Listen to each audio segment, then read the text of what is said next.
Den here, author of the ENFP Calling, of course an ENFP myself, and a guy with a birthday coming up.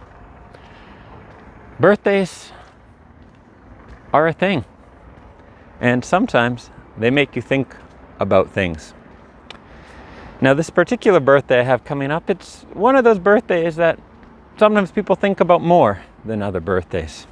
Now, you can try and guess, I know you're probably thinking, well, he looks 20 and he's so vibrant and full of zest, but there's a little gray in the beard sometimes. So he can't be 20, but his wisdom is that of like a 90-year-old Zen master, but he's not 90, so you're probably very confused, and I get it. It's tough with us Hollywood actors these days to really figure out how old we are. We can play many parts. But the main point here is that coming up to this birthday, I felt a surprising bit of urgency about life, about what I want to accomplish and what's really important. And it's interesting because, as you know, if you're a subscriber here, I'm not someone who has let life pass me by too much. I've published 12 books. I've lived in 10 countries. One of those books is awesome, by the way, the ENFP Calling. The others, I wrote them and published, so, that counts as something. But I've done a lot with my life that I'm pretty happy with. And at the same time, find myself at a place where I'm like, life will end. I think maybe that's part of it. It's the first time of having a feeling like there will be an end to this. Now, I don't plan that end to be anytime soon. Some of you may have seen the video I did on aging a few months ago where I talked about how my blood tests that I did recently showed things like testosterone and general blood work much better than 10 years ago, which is basically means I'm reverse aging in some way, which is interesting. By the way, the bags under the eyes, I found videos of myself when I'm like 23, didn't drink alcohol, and was like running 10 kilometers every day. Still the bags under my eyes. So it's a genetic thing. There's nothing I can do about it, trust me. I've tried, and it just makes me look old and tired. So, gets you thinking about life, right? And having this feeling, a bit of an uncomfortable feeling about time ending, about, limited years left and all this. And when we have a feeling, we have a choice. We can numb that feeling. We can suppress that feeling. We can ignore that feeling. We can say to ourselves, hey, we can logic our way through that feeling, basically, and talk ourselves out of listening to it.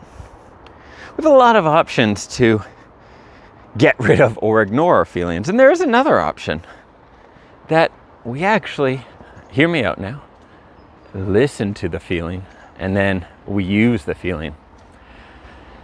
And for me, this feeling of urgency is a really powerful one. I'm someone who hates wasted days. If I spend a day trying to fix a technical error on a website or something, my website or whatever, I don't like that, because I think there's so much I want to learn, there's so much I want to do, there's so many places I want to visit, people I want to meet, things I want to write. I've got like 9 books waiting to be written. That wasting a day really, really sucks. So this urgency energy, which for some people, I could try and numb it and try and be like, no, this is, whatever, numb it, ignore it, etc. Or I can embrace it. And it can often be a great source of energy for me, where maybe I am a little tired or a little unfocused, or I'm tempted to distract myself from what I should be doing. And I can just think to myself, hey, 30 years from now, when maybe your days aren't so long and your energy is not quite so high, are you going to look back and say, yeah, this was a great way to spend the afternoon? Probably not. Probably not. And that thought can give me a great boost of energy to get things done and to get re-energized and motivated, whatever the situation is. Now, I want to speak directly to someone here. If you're a guy roughly around the age of 40, and I do say guys because of my experience working with hundreds of ENFPs around the world, it's more likely us guys who will fully suppress what we want to do with ourselves. Not everyone, not across the board. You women do it too sometimes.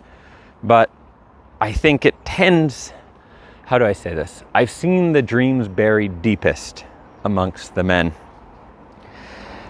And you're a man and you're turning 40, you are 40, you're in your early 40s, and you have not been living life the way that you would like. Your whatever that happens to be for you, right? And the important thing here is that you don't need to know exactly the life you want to live. If you do, awesome. But you might just know the feelings, or you might just know what isn't there. Sometimes it's enough to tell the chef, this food sucks. I'm not the chef. I don't know how to remake it right now. I just know I don't want to eat this. And if I keep eating it, you're not going to make me new food. You can't send back a 90% eaten steak, okay? You can, but you'll be a real ass about it, right? Sometimes that's all you know is, I don't want to eat this food anymore, and I need to do something about it. And there is an urgency, and this might prick a little bit, I'll be honest. But I share all this with love because I'm someone who thinks the same way about my own life. And despite many things I've done that I'm very proud of, and I would say have leaned into living my life, there's still things that I haven't done and that I need to push myself on. And one of the ways I try and do this is to visualize the end and think 30, 40, 50 years from now and looking back and been like, this is the life you have. This is what you got. And are you going to be happy looking back? Like, how much regret am I going to feel if I look back and 10, 20, 30 years of time passed and I never took a shot at, say, in my case, being a great writer? How would I feel about that? What would that really be? And sit with that. And that's going to hurt. I mean, imagining being on my deathbed, looking back and having essentially wasted my gifts, wasted my life in many ways, that's going to hurt. But that's a gift because you can take that feeling and then use it somewhere. You can take that feeling and use it as a source of energy to get organized, quit a job, change relationships, do whatever it is that needs to be done with it. Now, I'm a big believer that you can make changes in your life at any age.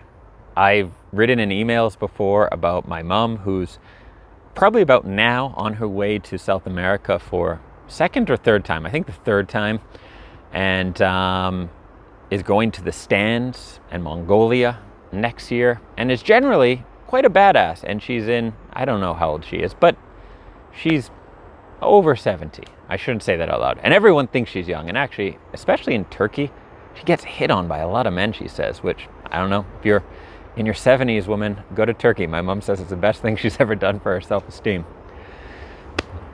So we can always make changes, but it does not become easy. Or it does not become easier, I should say. And more so, when you do make that change, you have a lot of regret you didn't make it sooner. I mean, imagine you've lived your life up until now for someone else's blueprint of how to be. And you keep doing that. You're not happy, you're frustrated, you're unfulfilled, but you keep living that way for another 10 years. Now you're 50, another 10, you're 60. Now at 60, there's a real debate because you could still rip the Band-Aid off and start living life on your own terms. But part of your mind is going to think, what if I discover how much happier I am now when I rip the Band-Aid off, when I am with a new person, when I'm doing what I love? And I have all this regret of the 30 years before that I wasn't. It sounds crazy, but I guarantee the fear of being happy and realizing how unhappy you were for all those decades before, for a lot of people, will be enough to actually not make the change even at 60. And there you go. Life is kind of kaput. There's also an urgency because whatever we do, whatever emotions we experience, habits we build, they tend to get etched into our mind and become harder and harder to change. It does not mean you can't change them. Fortunately, I am a bit of a master at making change, and so whatever age of clients I'm working with, we can always get results and make a big life change, but it's certainly more difficult. I mean, I think for myself how much easier it was in my 20s to just make changes and jump into things, and it's become harder for me, and I make changes for a living essentially, right?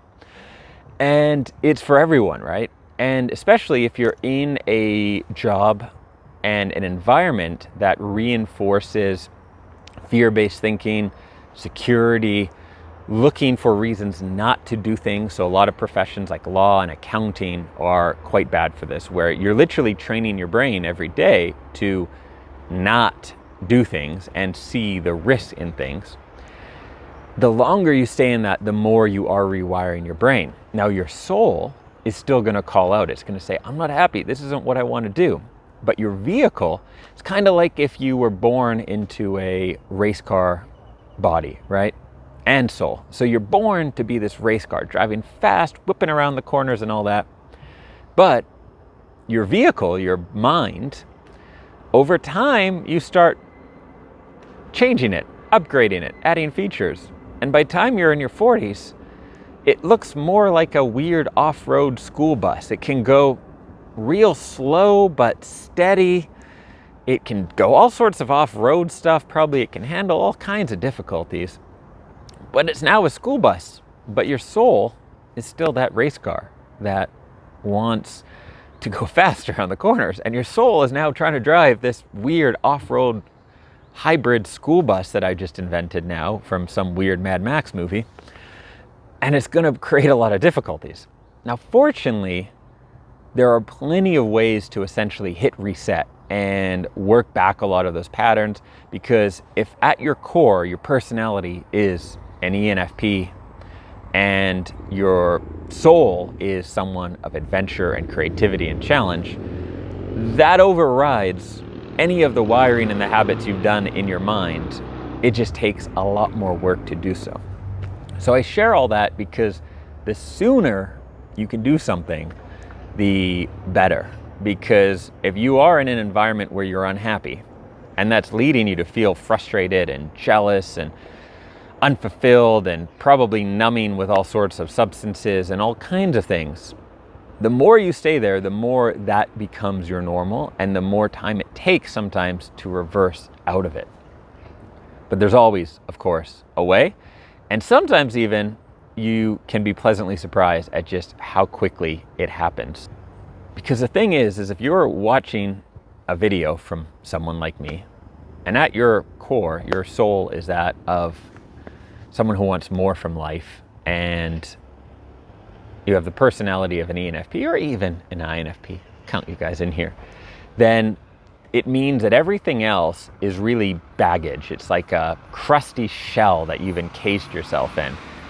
And it's pretty easy to get rid of that because there's such an urgency. Because at your core, you know you're not happy, and that's not who you're meant to be. I told you that one of the things that fuels me is an appreciation for life and making the most of what we have. If you've read even the introduction to the ENFP calling, you might remember the part I wrote about jewels and how I really feel that it is our obligation to use our gifts and share them with the world, which is one of the things that really fuels me in my coaching as well.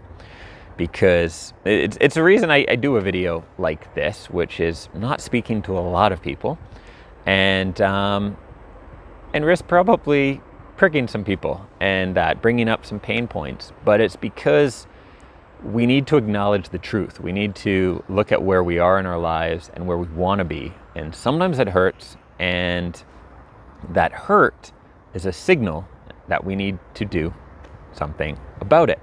We learned that as kids with like poking a fork into the power outlet, but sometimes we forget it as adults in societies that love to numb ourselves.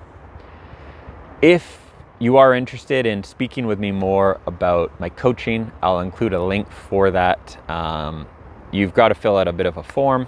You can put as much or as little information as you want, but I'll tell you right now, if you just sort of leave all the big questions blank, I probably won't contact you. I work with a handful of clients at a time because usually I am working on pretty big life changes, and the kind of coaching that I do, often the sessions run for hours, and it takes a lot of energy. So I'm usually working with 4 or 5 people at most at any one time, and so it's important to me who I work with. But I am very passionate about what I do, because I know that if you're the kind of person who wants to work with me, it means that there's something better you could be doing in the world, and that if I can help you make that change, not only am I going to make your life better, but your family and friends are probably going to like the new you, who's a lot happier and fulfilled a lot more. And of course, there's the impact of whatever it ends up you do on other people as well. Now, it doesn't always have to be that you're ready to make a change or want to. Sometimes I start working with people who just know they're not happy with their current situation, and ultimately they do want to send the food back, but they want to first explore a little bit about their personality and who they are, and start to think about what that new life might look like. I just realized that I'm camouflaged here. That's pretty awesome. I'm Dan, this is Dreams Around the World. dreamsaroundtheworld.com/coaching is where you can find that, and I will catch you in the next video soon.